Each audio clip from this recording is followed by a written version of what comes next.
Trump campaign is now reaching voters online. You are seeing the President of the United States. Look at the lines.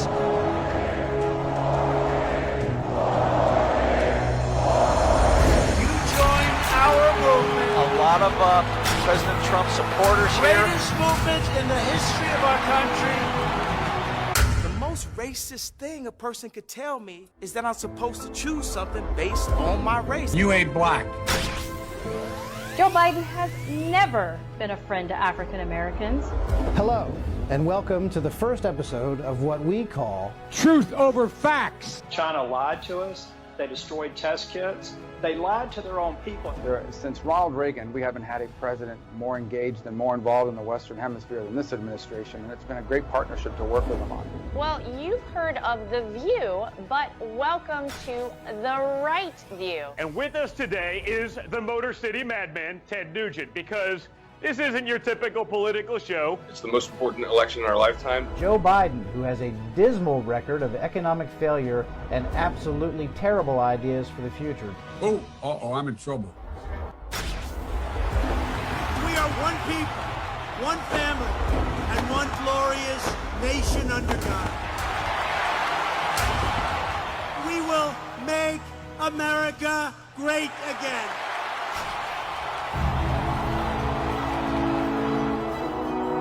Welcome to Team Trump Online.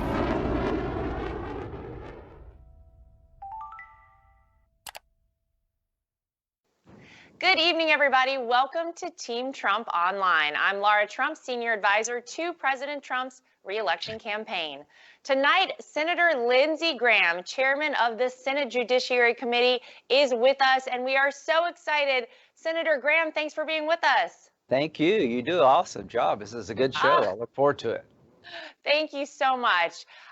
In recent weeks, we've learned some really interesting information. We learned that the Obama-Biden administration weaponized the intelligence community to take down the incoming Trump administration.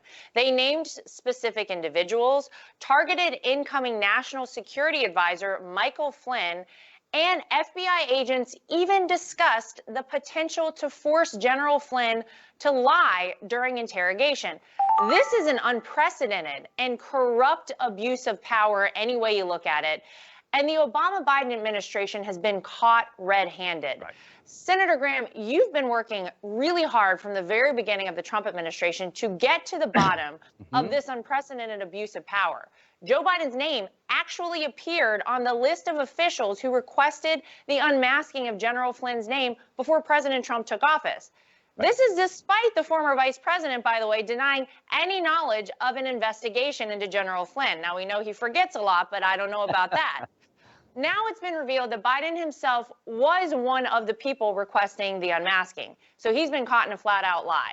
Right. You recently sent a letter to the acting director of national intelligence, Rick Grinnell, to provide a list of names of officials who requested the unmasking of any other members of President Trump's campaign or transition staff.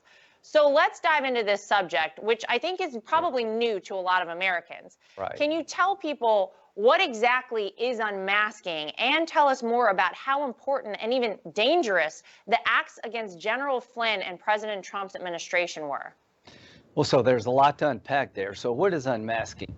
We surveil people all the time, not for criminal purposes, but for national security purposes, following ambassadors from foreign governments that are adversaries of the United States. To surveil somebody in the United States, you have to have a warrant. But when a foreign agent is overseas, you can collect without a warrant. So let's give an example. Let's say a Chinese student comes to a university here in the United States. They actually are an intelligence operative, not just a student. We pick that up, we get a FISA warrant, and let's say you're in the class with a person or you know them. You could be caught in a conversation. The goal is to minimize, to flush that out of the system. You don't want American citizens' names popping up on intel gathering missions. That's not the purpose. The purpose is not to follow American citizens, it's to follow the foreign operative and see if they're doing anything wrong. So the outgoing administration, the Obama administration, apparently made a lot of requests to unmask conversations between the incoming National Security Advisor, General Flynn, and a Russian ambassador. Here's what scares the hell out of me. They have no business listening to the incoming administration. The incoming administration should be talking to world figures to set new policy.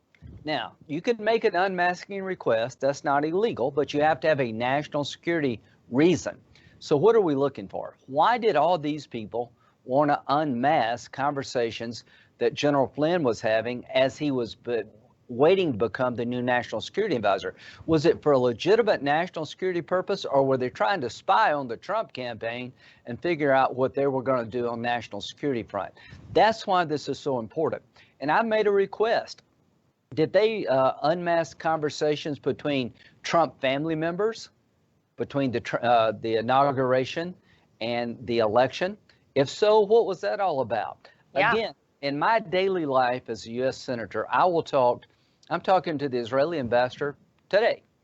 Sometimes you have intelligence gathering operations against friends and foes, but when an American citizen is involved, you need to flush that out of the system. I would be really offended if the executive branch was listening into my conversations, because I'm in a different branch of government. I may have a different view of Obama foreign policy, which I did all the time. It's none of their business to find out what I'm doing as a U.S. Senator. So why are we going to do this? To make sure it never happens again. Unmasking is an intelligence tool that could be abused for political purposes. As to General Flynn, the guy got screwed. Okay. Yeah, it's really sad actually what happened to him. Go ahead. So this is important. January the 4th, the Washington FBI officials, the professionals, said we found nothing to suggest that General Flynn was cooperating with the Russians, colluding with the Russians, and they wanted to end the inquiry, which started in August 2016. January the 4th, 2017, he's the National Security Advisor in waiting. They wanted to end the case, and our good friend Peter Strzok said, no, the 7th floor wants to keep looking at Flynn. That's McCabe and Comey. Now we know that Biden and others followed conversations with Flynn after the election, before the inauguration, and Ron Johnson and the Homeland Security Committee will be looking at unmasking and transition. What will I be doing?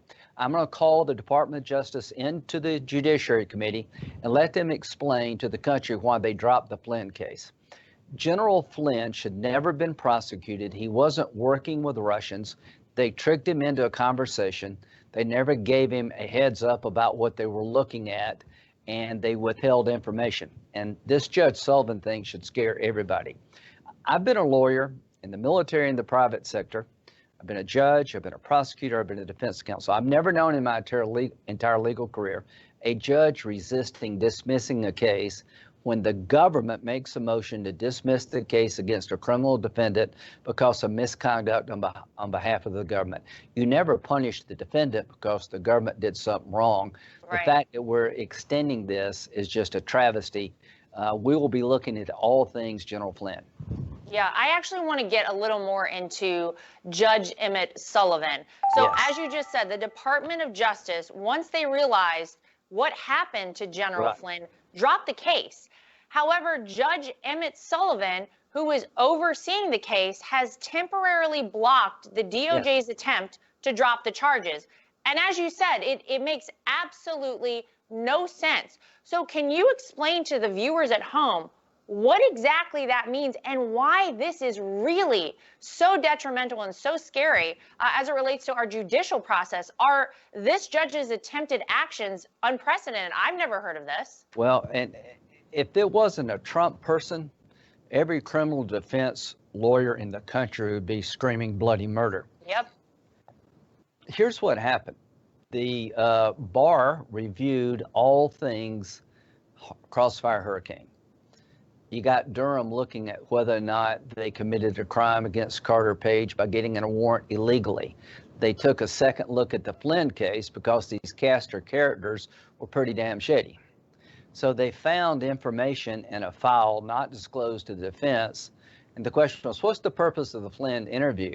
To get him to lie, to get him fired? You don't interview somebody unless there's a criminal reason for it.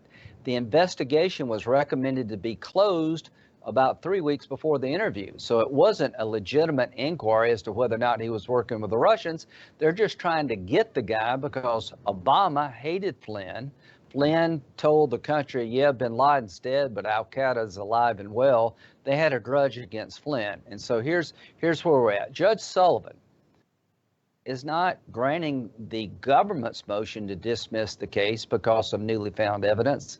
He's contemplating holding General Flynn in contempt of court because he pled guilty twice. Well, I can tell you, people plead guilty all over this country to minimize the risk, to keep their family from going to jail. Yep. Because if I get convicted out, on a bunch of things, I'll plead guilty to one thing. Well, when the government makes a motion to dismiss the case because they found something helpful to the defense not disclosed, I've never known a judge to stop that motion from being granted. If Judge Sullivan punishes General Flynn after the government requests to dismiss the case, that'll be the first time in history. You'll be literally punishing a defendant because the government tried to correct a wrong. And that would be one of the worst things that could ever happen in this country, because people change their guilty plea all the time when they find out that the government did something corrupt. And Judge Sullivan should honor this request, not stand in the way of it. Yeah, it's a really crazy thing. And I think Dangerous. As we see all of this coming out, I think Americans there's a lot to digest. I mean, there has been a lot that's happened. And from the beginning, Senator Graham, we've all said that the Russian collusion idea was a hoax. You're leading the charge in finding out how and why this Russian hoax started. Many people first. Many people actually believe that the whole thing was actually an attempt to nullify the legitimate results of the 2016 election, which brought President Trump into office. Right. What are your thoughts? Why did this whole thing start? This is a really good question. A counterintelligence investigation can be opened with almost very little evidence. A counterintelligence investigation is designed to protect American entities from foreign influence.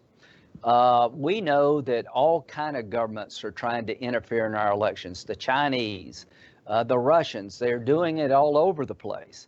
A counterintelligence investigation is designed to protect the people that are focus of foreign investigations. Dianne Feinstein had a driver that had been working with her for years who was of Chinese origin. They found out that the driver had contacts to the Chinese intelligence community. They told Dianne so she could fire him. They opened up counterintelligence investigations on General Flynn, Carter Page, Papadopoulos, and Manafort. They never once told President Trump, we have concerns that some of your people may have Russian ties. Why did they tell Feinstein and not Trump? And we know they briefed Clinton about concerns they had with her campaign. Here's what we know. Papadopoulos is no more a Russian agent than I am a Chinese astronaut. They never got a warrant on him, but they were wiretapping when he was overseas, and he said on tape, I don't know no Russians, I haven't been working with any Russians. If I worked with the Russians, that would be treason. He was convicted of a process crime unrelated to working with the Russians. Carter Page, you talk about a guy got screwed. Yep. Carter Page was a low-level advisor of the Trump campaign, met the president one time. They got a FISA warrant against Carter Page, and the key document was the dossier, the Russian dossier. This dossier is a bunch of garbage. It has a lot of very embarrassing vignettes against President Trump. It accuses him of going to Russia and doing a bunch of crazy stuff. That dossier was prepared by Christopher Steele, who was on the payroll of the Democratic Party. So there was collusion between parties in Russia. It was the Democrats working with Christopher Steele, who was on the payroll, who hired a Russian connected to the intelligence community to prepare a dossier that's a bunch of crap that was used to get a warrant 4 times. And here's where it gets really interesting. In January of 2017, they found the Russian who did the work for Steele. They interviewed him for 3 straight days, and he said, everything in there is bar talk and hearsay. I can't stand behind it. Horowitz, the inspector general, found 17 violations of the FISA warrant application process. We're going to dig into that. And here's the question. Why did they continue to pursue warrants after they found out that the dossier was unreliable? Why did they go to Harry Reid with the dossier before the election? Why didn't they investigate it as being Russian disinformation, as 2 FBI agents said, we think this is a Russian disinformation campaign? Why did they treat Trump so differently than Clinton? Yeah, well, that is the question a lot of folks want answered. Stay tuned. Yes, well, we will stay tuned. But there's so many aspects to all of this. And one of those is Crossfire Hurricane. So under your leadership, the Senate Judiciary Committee is considering subpoenaing information pertaining to the Crossfire Hurricane investigation. Can you explain that investigation and why the American people deserve to know the truth there as well? Well, so Crossfire Hurricane was the name of the investigation that was opened up in 2016. It focused on 4 people: Carter Page, Papadopoulos, General Flynn, and Manafort. Manafort was charged with tax crimes. Right. Not one of the 4 was there any evidence found to suggest that they worked with the Russians in any way during the campaign. Not once did they inform President Trump that he may have a problem. Counterintelligence investigations require defensive briefings. Why did they choose not to alert President Trump of any concerns they had? We know in January the 4th, 2017, they wanted to close the Flynn case out. Why did it take Mueller 2 years? What the hell was Mueller looking at when it came to Flynn when they were ready to close the case out in January 4th, 2017? He did get appointed to May. As to Carter Page, the Russian subsource in January 2017 came in and told the FBI the dossier is a bunch of hearsay, bar talk, garbage. Without it, there would be no justification for a warrant. Why did they look at Carter Page for 2 years? Papadopoulos is on tape saying, I didn't work with any Russians, it would be treason. They never found any evidence linking Carter Page to the Russian intelligence community. So the question is, what crime were they looking at in May and August of 2017? What had these 4 people done? 0. Why did it take 2 years? That's what I'm going to be looking at. And how is it possible that McCabe and Comey did not know that in January 2017, that the key document needed to keep the warrant going against Carter Page, the Russian dossier, had been disavowed? Are you telling me that one of the most high-profile investigations in the history of the FBI, that it didn't work its way up to the top? Oh, by the way, our case just fell apart? This is what I want to know. It's going to take the summer, early fall. We start the first weekend in June. We're going to go through this very methodically. We're going to talk to people that were key players in Crossfire Hurricane. We're going to take the Horowitz report and build on it. And we're going to try to explain to the American people how off the rails this got and how dangerous it is, and make sure it never happens again.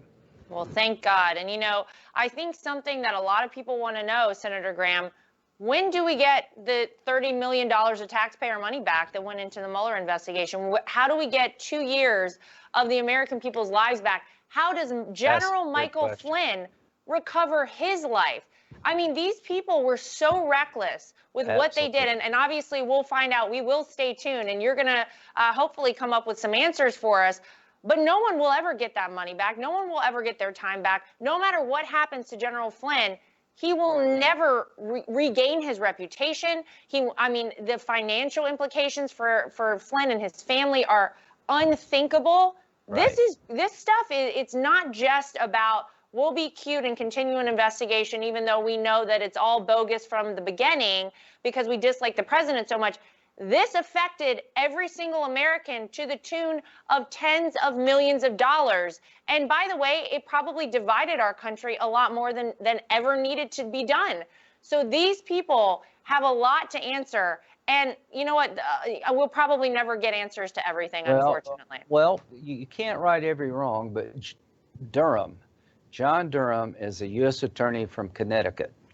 Attorney General Barr has put him in charge of finding out whether or not crimes were committed in the process of getting a warrant against Carter Page and in prosecuting General Flynn. My job is oversight to explain to the American people how Crossfire Hurricane got off the rails. Durham's job is to hold people criminally accountable if they violated the law. How does this end? The FBI needs to have its credibility restored. If somebody's not fired and nobody goes to jail, why should the American people trust this system to be better than it was? So here's my goal, to explain as much as possible how it got started, how it got off the rails, and ask people in charge to fire those who are responsible and give Durham the space to hold people accountable. A lot of damage has been done to General Flynn. Some of it we can correct, some of it we can't. But if we do not hold people accountable through the criminal system and just public accountability, the likelihood of this happening again is great. Yep. This is one of the worst abuses of the law since the J. Edgar Hoover days. And when it comes to Trump, the media could give a damn. As long as you're trying to get Trump, they don't care what you do. If this had been a Republican paid operative, oh my God, getting dirt on Hillary Clinton, could you imagine? A Russian subsource that was a liar. They used it to get a warrant against somebody in her campaign. The country would be on fire. It would be front page news everywhere. So what have we learned? We've learned that when it comes to the media, there is an egregious double standard. What have we learned? That you can't just trust the system, you have to watch the system. Thank God for Bill Barr. Bill Barr has done a hell of a job trying to clean up this mess. But I just tell you now, everybody was breathless about Mueller, saying all the things they said about your family. Yep. And it turned out to be, no, they're there. Will the media look at what I'm trying to do? Probably not, but you will. Some other people will. And I'm going to create a record for history so this will not go unanswered. And it's going to take a while, starting in June. I'm going to issue a report by October before the election trying to explain how bad Crossfire Hurricane was. Well, thank God that you're looking into it. We appreciate that. Senator Graham, stay right there. And everybody at home, we will be right back after this very short commercial break. Stay with us. But I tell you, if you have a problem figuring out whether you're for me or Trump, and you ain't black. Take a look at my record, man. When I marched in the civil rights movement, I marched with tens of thousands of others. He had not actually marched during the civil rights movement and kept telling the story anyway. I came out of the civil rights movement. I was one of those guys that sat in and marched and all that stuff. Now, his aides went back to say, look, he was in office marching for the idea. That's not the word marching means. Twitter. I was not out marching. If you have a problem figuring out whether you're for me or Trump, and you ain't black. They're gonna put you all back in chains. And you ain't black. Poor kids are just as bright and just as talented as white kids. You ain't black. You ain't black. You ain't black. You ain't black. The most racist thing a person could tell me is that I'm supposed to choose something based on my race. You ain't black.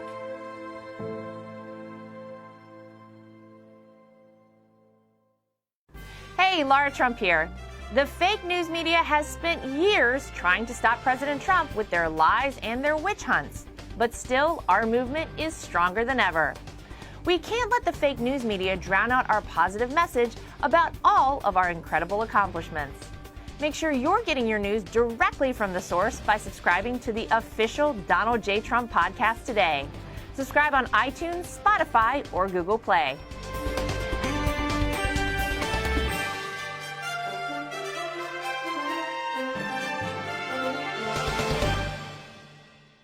All right, welcome back to Team Trump Online. I'm Lara Trump, and I'm joined by Senator Lindsey Graham from the great state of South Carolina.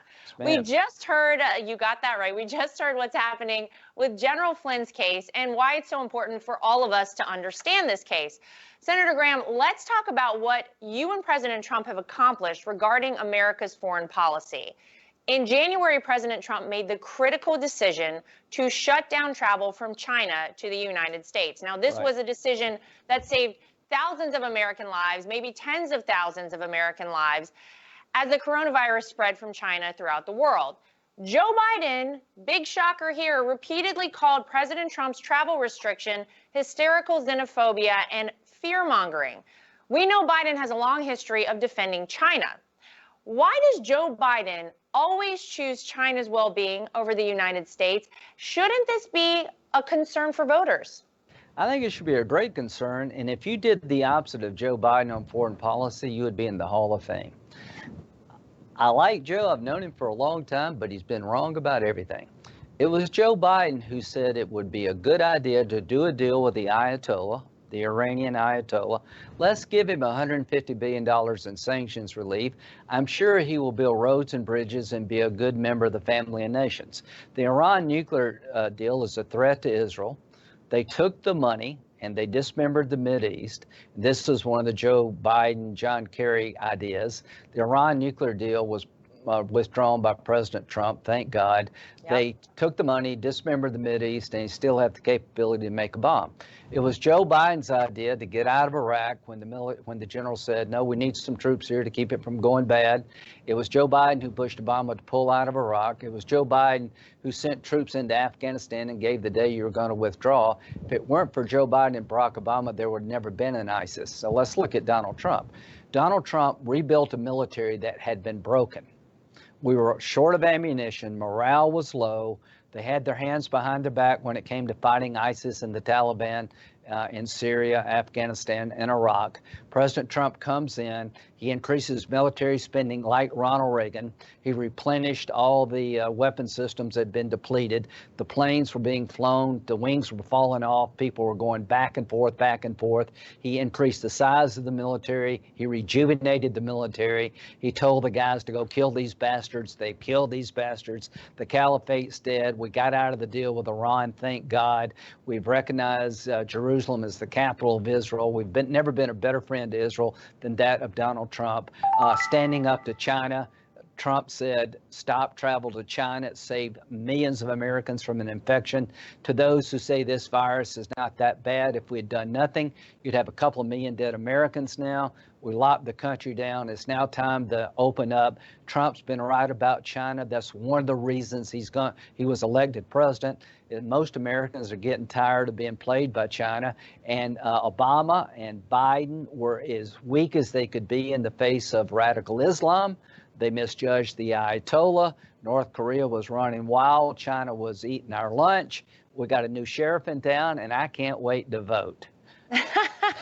I love it. We need you at every polling location. I can't wait to giving vote. that spiel. That's fantastic. Well, we know that the Obama-Biden administration's foreign policy truly weakened America's standing on the world stage, made our country less safe. And you even said this, but Obama's own defense secretary, Robert Gates, said that Joe Biden had been wrong on nearly every foreign policy issue over the last 40 years. Even Joe Biden said we should not have gone in and killed Osama bin Laden when they were planning that raid. Joe Biden was the one that said, don't do it. What does it say about Joe Biden and his ability to make the tough decisions? Does it give you nightmares, Senator Graham, to think about Joe Biden as being in charge of America on national security? I would love to go to dinner with Joe. He's a fine fellow, but as commander-in-chief, I think it would be very bad for the country in this regard. Joe did object to going after bin Laden, and give President Obama credit. That was a tough call. President Trump killed Soleimani, the head of the Revolutionary Guard in Iran. Joe Biden said that was a bad idea. When President Trump stopped travel into the United States from China, he called President Trump xenophobic. They all called ISIS the JV. They lavished praise on each other for the Iran nuclear agreement. All I can say is that Joe Biden's judgment when it comes to being commander-in-chief, let's don't go there as a nation. President Trump's greatest accomplishment to me, greatest of all, really, is restoring our position in the world. Yeah. I mean, domestic policy is important, but we've learned what happens when you take the eye off the ball over there. 9/11, we saw how America was treated under the Obama years. Our friends couldn't trust us anymore. Our enemies walked all over us. This is Memorial Day. We've had thousands of people, about 6,000 plus, die in Iraq and Afghanistan. We lost 3,000 Americans almost in an instant on 9/11. So foreign policy is not talked about enough. but I can tell you the terrorists are out there trying to hurt us every day. If the Ayatollah had a nuclear weapon, I'm convinced he would use it against our friends in Israel and try to turn the world into his version of Islam. He's a religious Nazi. China has been eating our lunch. Thank God that President Trump has stood up to China, and we're putting tariffs when they cheat, and we're going to make them pay for the coronavirus. If China had told the world the truth, you wouldn't have so many dead Americans and so many people out of work. So I just admire President Trump's willingness to change things that need to be changed. And when it comes to standing behind those in uniform, he's in the class of Ronald Reagan. And this is a special day for America. This is a Memorial Day. This is time we pay tribute to those who didn't make it home. The best way you can honor them is to make sure that those in the fight have what they need and be a country worth dying for. Gosh, that is so well said, and you're exactly right. And our thoughts are with everyone out there, family members whose loved ones didn't come home, who fought and died for this country. It is the greatest sacrifice anyone could ever make, and thank God we have the great people in our military, the men and women that fight for this country every day, because that is why we're here. That is why we are the greatest country in the world, and we always will be. I want to get your thoughts on something, because I know this is something you've been working on. In December of last year, a Saudi aviation student killed 3 American sailors at the Naval Air Station in Pensacola. I think everybody probably remembers hearing about that. This past week, Attorney General Barr confirmed that Al-Qaeda and the killer had been in contact with each other. Now, this is a horrible story that I know you've been following closely. You tweeted that you have questions about this incident. You said, how did the vetting process fail? Why were so many apparent ties to Al-Qaeda missed? Senator Graham, what can we do to ensure nothing like this ever happens again in the United States? How important is it to have a president like President Trump and a Republican-controlled Congress in charge? Well, President Trump clamped down on immigration coming in from hot spots. They accused him of being xenophobic, anti-Muslim. President Trump lives in the real world. Al-Qaeda is out there, right? General Flynn told the Obama administration, yes, we killed bin Laden, but the organization still is alive and well, and they fired Flynn for saying that. This is proof positive that the terrorists are still operating. They're trying to recruit people from all over the world. So let's make sure that when we get foreign pilots coming in from hot spots, that we need allies, but let's vet. Never take your foot off their throat. All of our troops forward deployed are a virtual wall. We got a wall we need to build on our southern border so people can't just walk into our country, including terrorists. You can't build a wall around the radical Islamic threat, but you can have our people working with friends over there to keep them from coming here. And this is a wake-up call. Al-Qaeda is still trying to penetrate America. The more intelligence we have, building up the military to give us the capability, increasing the ability of the CIA to find out what's going on. I think President Trump's biggest accomplishment is rebuilding a broken military and an intelligence community that was allowed to basically deteriorate. The Saudi case is an example of the war is not over.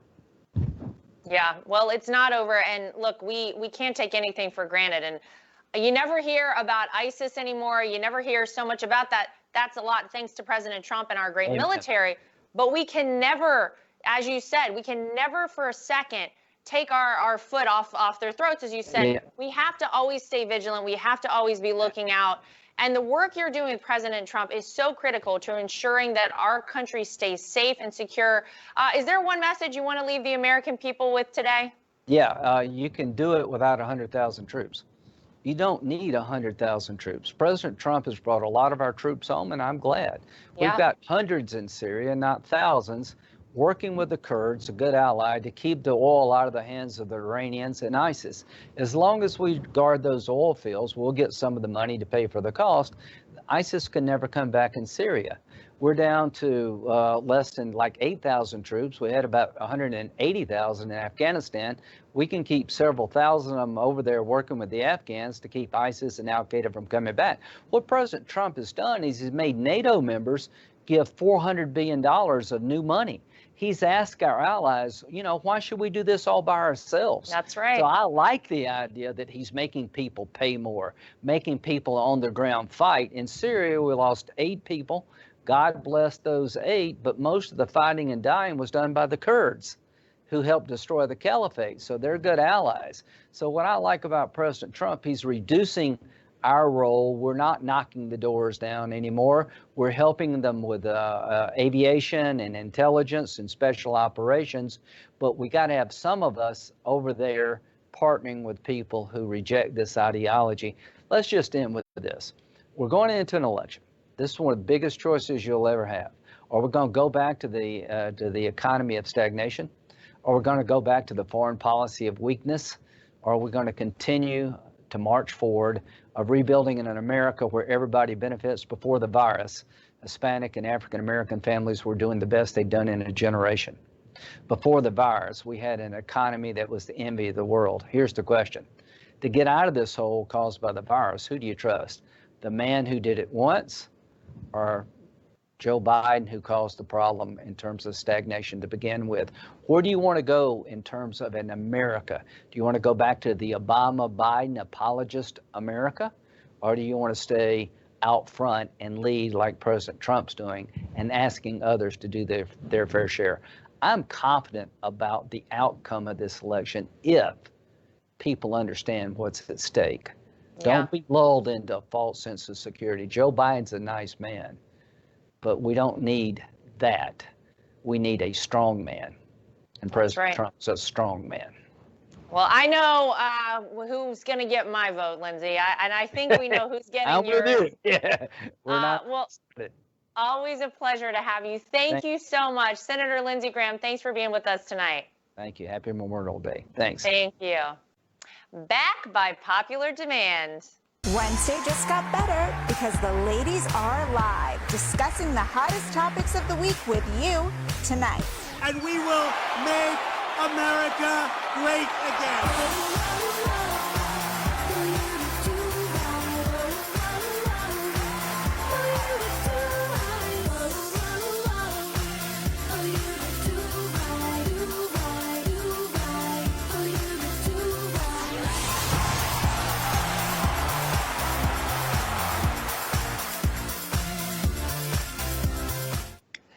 And thank you to everyone for tuning in tonight. We need as many patriots as possible to join our efforts to keep America great this November. Here's how you can get involved. As always, be sure to text Trump to 88022. You can download the Trump 2020 app from the App Store today. It's available for iPhone and Android. And this is where you can register for events, become a volunteer, and earn exclusive prizes. I'd like to thank our special guest, Senator Lindsey Graham, once again for joining us this evening.